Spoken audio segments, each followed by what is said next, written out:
You guys gotta stop with this Elliot shit. What song? Who's Elliot? Please, I need you to tell me who Elliot is. Please, I need to know. I don't know who Elliot. Who is Elliot? Hello and welcome to the first installment of Kayla breaks down the DMD lineup in excruciating detail while trying not to break down herself. Okay, so this video is going to be quite different from my usual repertoire. The other day, I decided that my next upload would be about the DMD 2025 lineup that took place on February 20th. Simple, right? Well, here's the problem. I can't do anything simply. I have to make it a whole affair. So today I'll be breaking down the over 4-hour event, telling you everything that happened, what projects were announced, and my thoughts on each trailer. The lineup did spark some online drama, so I'll be discussing that as well. This might be another long one because I have some mixed opinions and personal anecdotes to share. So strap in and we'll jump right into the timeline of events. The lineup opened with Nunu singing a rendition of the song Beyond from Moana 2, and during his performance, the first group of artists were announced. Mark, Max, Poppy, Park, and Jimmy. It was very reminiscent of a beauty pageant. I felt like I was watching Miss Universe.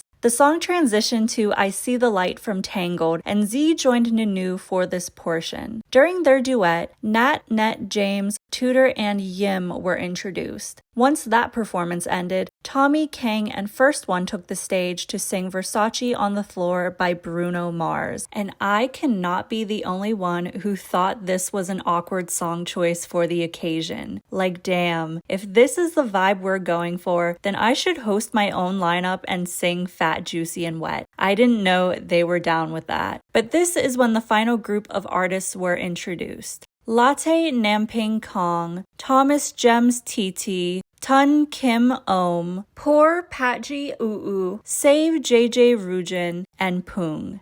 That is a lot of men, 31 to be exact. The actual program began shortly after, and the MCs for this lineup were Poppy and Diana. They did the usual banter you'd expect. Then they played a VCR basically glazing up DMD for all their shows and accomplishments. The theme of this year's lineup was Glow Up Together. DMD CEO and founder P. Offshin came out and explained that this theme is meant to reflect the company's potential growth. He brought up the concept of soft power and said that DMD is striving to become that. It was a very straightforward message that made sense given the trajectory of DMD and its artists. I will say, the term glow up is seriously outdated. It reminds me of how Instagram Reels will pick up a meme 8 months after it was trending. But for the purpose of this lineup and the company's goals, it works. The title is inconsequential. P. Offshin went on to present this graphic showing what keywords received the most online engagement. Nunu was number 1, Z Prook was number 2, Thomas Kong were number 3, and Kang Namping were number 4.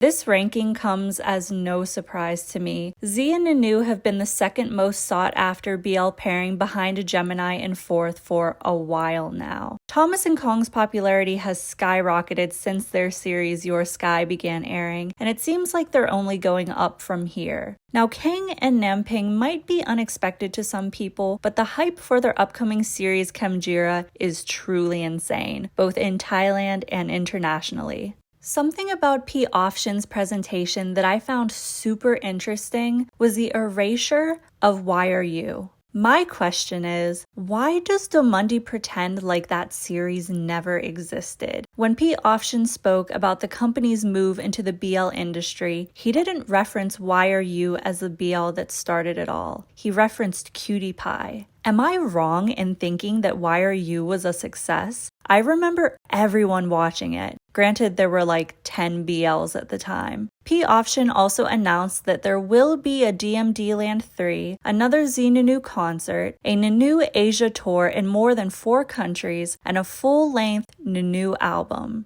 As a Zonzon, you already know I'm stoked. Let me find some disposable income real quick. Another exciting announcement was the DMD boy band. I love a boy band. I love music, period. And I think Domundi excels at original music production due to their connections with iconic music producers and songwriters. The members haven't been revealed yet, but I think it would be cool if they took one or two people from each generation to form the group, like a Super M situation. P. Option mentioned that T-pop has been on the rise, and that's so true. Since 2024, I felt like T-pop and P-pop are outshining K-pop. Not that it's a competition. I just think the emerging support for Southeast Asian artists is well deserved after our music has historically been viewed as low-quality copies of K-pop. The next announcement made me a bit wary because P. Option said that Domundi will be opening their official online shop. Now, if you know anything about this company's track record with merchandise, then you know this could go horribly wrong. Speaking from experience, half the items I've bought from Domundi have arrived broken, defective, or missing pieces. The Cutie Pie box set was shipped out to people with broken or missing USBs, and none of them came with the English subtitles that were explicitly advertised in the listing. Domundi's solution to the latter problem was to send us an email with a subtitles file and have us manually link it to the footage on the USB. Needless to say, I never went through the trouble of doing that. My new light stick arrived broken as well, and in fact, so many people received broken light sticks that Domundi went back to the drawing board and designed a new version to ship out to people. But here's the catch. Not only are international fans ineligible for refunds, I had to foot the bill for the new light stick. It wasn't a free replacement. And here's some crazy lore for you. There are still people who ordered the Wire U box set back in 2020 who never even received it.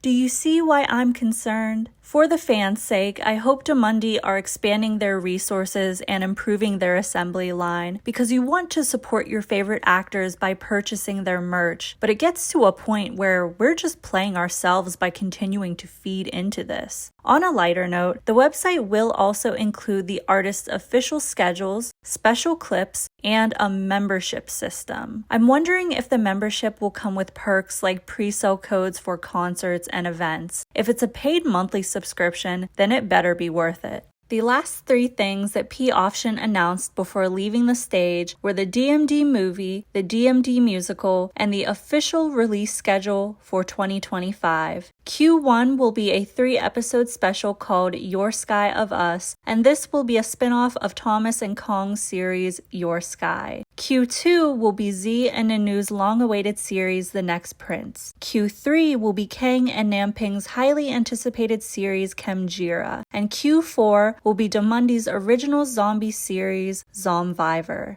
This year was made for me. These are all shows I've been foaming at the mouth waiting for. So to receive confirmation that they're all happening very soon, perhaps life is worth living. Okay, so this is when we get into the upcoming shows. Around 44 minutes in, Thomas and Kong came out to talk about Your Sky of Us. They said the spinoff will focus on the characters as they grow up, and they pretty much left it at that. Personally, I'm super excited. I wasn't expecting to become so invested in Your Sky, but I left that series completely enamored with Thomas and Kong. They are the #1 cutest BL pairing out there right now. They portrayed Moonfa and T-Rock perfectly, from the simplicity of their love story to the complexity of their environment. I just know this special is going to be special. After Thomas and Kong left the stage, Z and Nanu came out to talk about The Next Prince. They mentioned all the training they took on in various activities such as fencing and horseback riding. They hinted at some shocking event in episode 8, which was so random. I suspect it has something to do with a spicy scene because right after that, Poppy joked about Z exposing his body. There was a lot of banter between them and towards the audience. Something I've always admired about Z Z and Nanu is how well they play the game. They know exactly what to do and say to elicit a reaction. It's like a science how calculated they are, and from a business standpoint, I think they're so clever. One other thing I have to comment on is Poppy and Diana bowing multiple times to thank the sponsors. That's how you know the next prince is stacked with funding.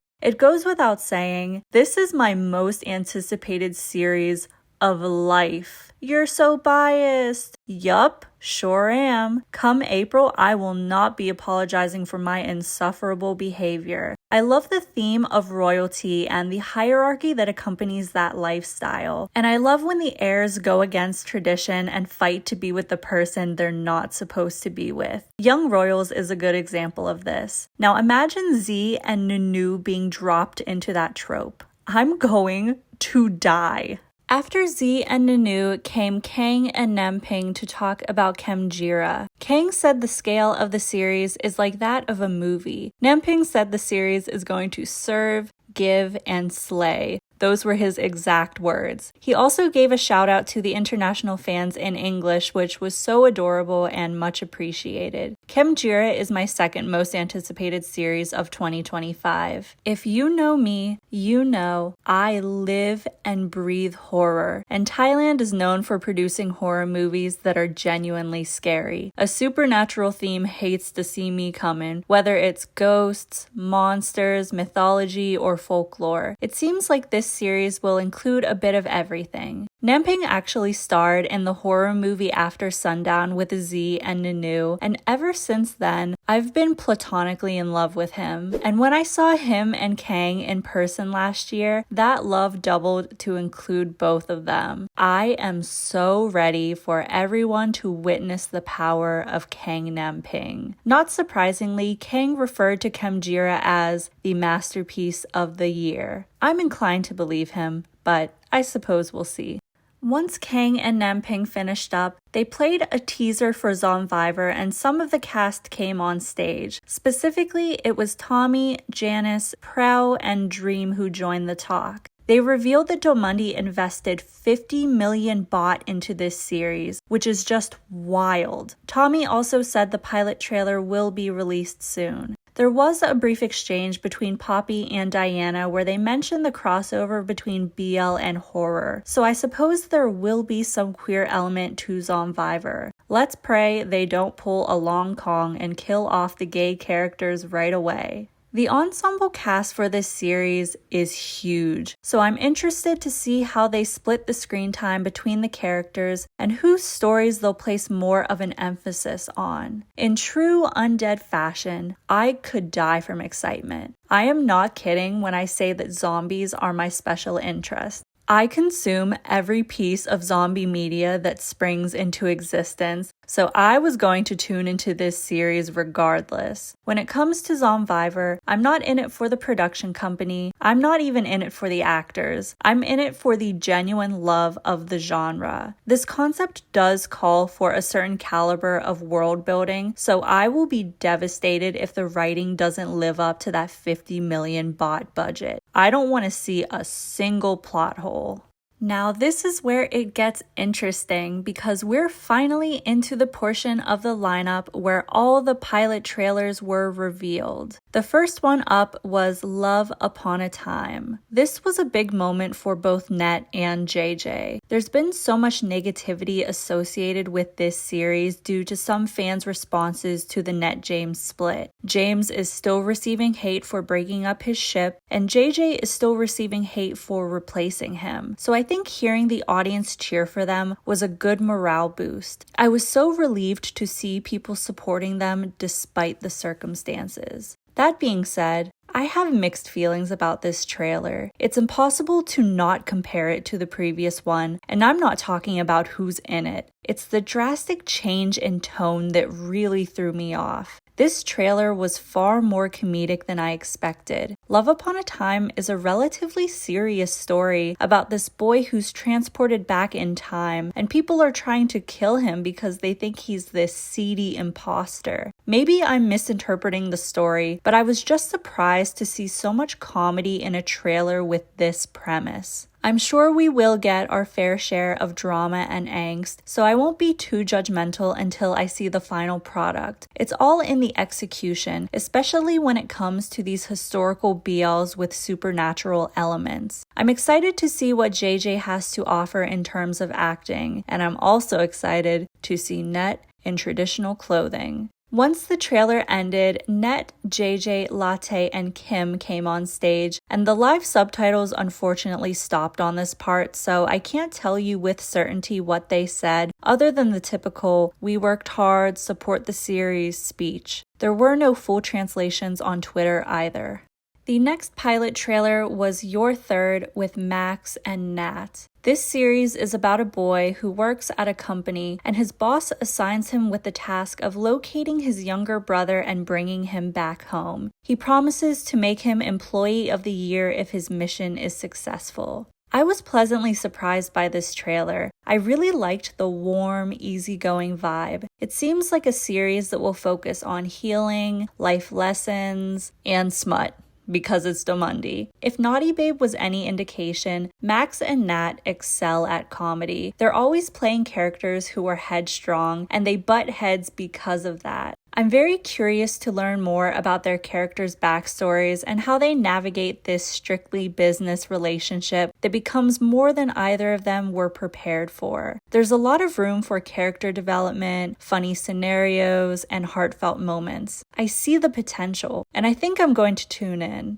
Max, Nat, and director P. Chiwin made an appearance once the trailer ended. Nat seemed overwhelmed. He was talking very fast, and Poppy made a comment about him looking like he was about to cry. Max said this was their first time seeing the trailer, so maybe that contributed to Nat's anxious demeanor. They said this series will be good for tourism, and Diana commented that it was time to ask for sponsors. You'll notice the transparency around sponsorships pop up regularly throughout this lineup. The third pilot trailer in the lineup was Mr. Fanboy with e-lhee and Save. Basically, there's this fanboy who becomes an actor to get closer to his favorite actor. At first, he clashes with his favorite actor's acting partner. The two don't like each other. It doesn't take long for the fanboy to realize that he's a fan of a terrible person. In a bizarre twist of fate, he and the acting partner become closer, and eventually, they dive headfirst into a romantic relationship. I'm not too familiar with e-lhee and Save, but I did like them in Your Sky. It's cool to see how positive of an impact that series had on everyone's careers. For me, the main draw of Mr. Fanboy is James.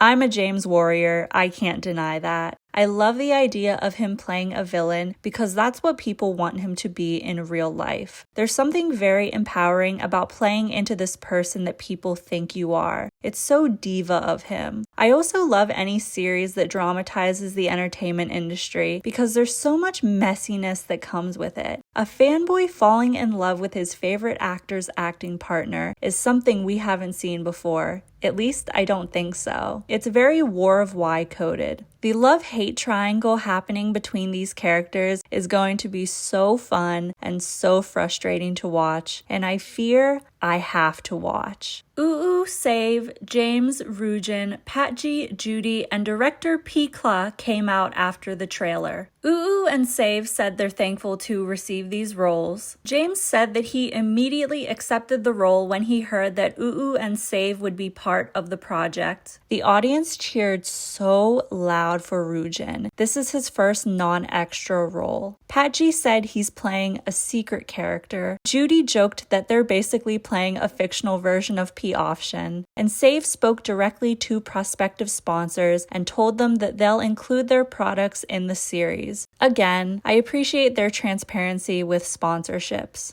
YouTuber with Ton and First One was next. This series is about a YouTuber who catches his boyfriend cheating on him with his best friend. After they break up, he attempts to spite his ex-boyfriend by making a more successful YouTube channel than him. He hires a cameraman to help in this endeavor, and surprise, surprise, he falls in love with him. I don't have much to say about this trailer. My initial reaction was, oh my god, these are some good-looking individuals. I've been familiar with Ton and First One for a minute now, but I've only ever seen them in photos. Boy, have I been missing out. Obviously, I love YouTube, so this concept is one that I could potentially get hooked into. I think I'll give the first episode a chance when it starts airing, but I can't guarantee that I'll stick through this one. When the pilot trailer ended, First One, Ton, Gems, and First came out to talk about the series. First One stumbled over his words a little, but he and Ton voiced how grateful they are for these roles. Gems said he's excited to work with them. First said that he was shocked when he received the call from his manager telling him he got the role. Ton seemed very prepared. He told the sponsors that they're welcome to support the series. He mentioned tourism, and overall, he just seems really good at steering the conversation and playing to the crowd. The next pilot trailer was Duong With You with TT and Poor. The plot is fairly simple. It's about two guys who are competing to be the most popular student at their university. One of them is infamous for rejecting everyone, and the other one not so secretly likes him. Don't hate me for making this comparison, but it's very reminiscent of the original Two Moons series. It's like an upgraded version of that classic campus moon school talent show type of BL. I do think it was a smart move to cast TT and Poor for this series because they already have a solid fan base, and this will be the perfect opportunity for them to showcase what they're capable of as an acting pair. I think when you're first starting off as a pairing, it's better to go with a plot that's been done a dozen times before, but make it your own. Think of My School President, for example. A series doesn't have to be revolutionary to make an impact. Just based on personal preference, this is one I'll probably skip, but I'll be cheering them on from the sidelines. Once the trailer wrapped, TT, Poor, and director P-Kla came out to talk. TT and Poor were very nervous to announce their official hashtags. Poor said the hashtag for Thai fans will be PoorTT, and the hashtag for international fans will be TT-Poor. Sadly, this caused them to receive major backlash across social media to the point where they had to apologize. They said they were brought to tears by the overwhelmingly negative response to these hashtags, and I just have to say, you are such a fucking moron if you attack these boys for not playing into the top and bottom dynamics you've created for them in your head. And let's not forget, these are young boys. At first I just thought, oh, this is a weird situation. But the more I thought about it, the more annoyed I got by the fact that this non-issue completely overshadowed the fact that TT and Poor are having their own series. No one is talking about Duong With You. They're too busy debating who's a top and who's a bottom. That is such a disrespect to TT, Poor, and the entire production team's efforts. Not to mention, it's creepy. Moving on from that controversy, the next pilot trailer was for a series called Restart. This one is about a school for elite students with powerful parents, and the main character is plotting a covert takedown of the system.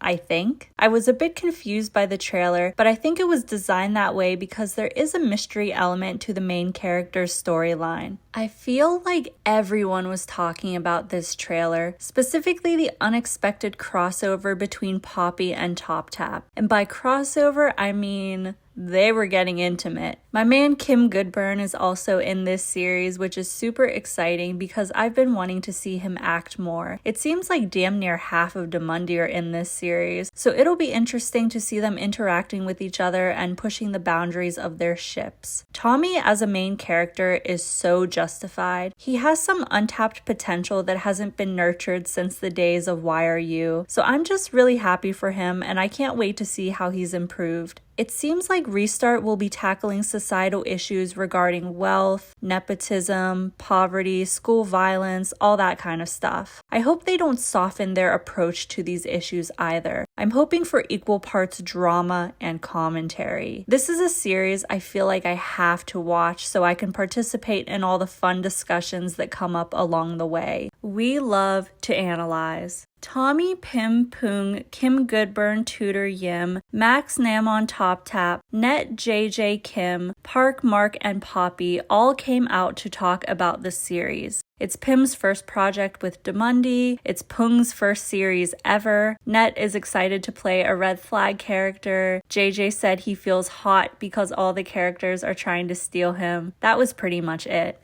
I think this next pilot trailer gagged everyone just a bit. Magic Lovers with Thomas, Kong, Kang, Namping, Jimmy, and Ohm. I adore this concept. It's about these three wizards who travel to the human world to find their true loves, and if they fail to find them within 30 days, they transform permanently into animals. Believe it or not, I've never been a fan of magic fantasy. However, these specific actors starring together in a wizard BL has me rocking back and forth in a fetal position. They look so cute in those color-coded hats and cloaks, and from the special effects we saw in the trailer, it's looking legit. I love how they each have a familiar that takes human form for 3 hours a day to help them in their journeys. I love how they're all transported into different settings. I love how it seems like Ohm's character is going to subvert expectations by falling in love with another magical person. This trailer gave me everything I would expect from a magic fantasy BL and then some. Words can't describe how excited I am. I will be tuning in without a doubt. Once the trailer was finished, we were joined by Thomas, Kong, Kang Namping, Ohm, Jimmy, and Nat Nasamani. This is a really fun group of people. Jimmy was flirting with Ohm. He said he's happy to be on screen again. The audience cheered so loud for Thomas and Kong that they had to wait a moment before speaking. Namping pointed out the irony in him having magical powers in Magic Lover and Kang having magical powers in Kemjira. It's Nat Nasamani's first time acting, and she thanked P. Option, saying,